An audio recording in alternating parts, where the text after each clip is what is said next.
વાર્તાની પેટીમાં આપ સૌ બાળકોનું સ્વાગત છે। યશવી, આજે હું તને કઈ વાર્તા કરવાની છું? તને ખબર છે? આજે તો હું તને હાથીને બોધપાઠ મળ્યો એની વાર્તા કરવાની છું। એક વખતનો સમય હતો અને જંગલમાં મોટું જબરું એક વડનું વૃક્ષ હતું। શું હતું? મોટું જબરું એક વડનું વૃક્ષ હતું અને તેમાં અનેક પ્રાણીઓ આશ્રય મળ્યો હતો। અલગ અલગ પ્રાણીઓ તેમાં રહેતા હતા અને એક ચકો અને ચકી રહેતા હતા અને તે ચકીબેને ઈંડા મૂક્યા હતા। ચકીબેને તો એમાં ઈંડા મૂક્યા હતા। એક બપોરે મદમસ્ત હાથી ચકો અને ચકીને જે ડાળ પર રહેતા હતા તે ડાળ તોડી નાખી અને માળો તો નીચે પડ્યો અને ઈંડા તૂટી ગયા।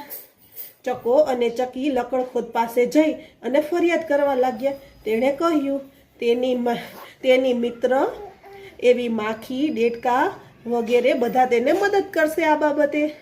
બીજા દિવસે તો હાથી એ જ માર્ગમાંથી પસાર થયો। ત્યાં કીડીએ એને ચટકા ભરવા લાગ્યા અને માખીએ તેના કાનમાં ગણગણાટ કરવા લાગ્યો અને લકડખોદ પાસે આવી ને આંખમાં ટચકું ભરી ગયો। ત્યાં તો હાથી કણસવા લાગ્યો, દર્દમાં કેટલો કણસ્યો અને પછી તો આગળ જતા દેડકા ડ્રાવ કરવા લાગ્યા અને હાથીને તો મોઢા પર પાણી છાંટવાની જરૂર પડી।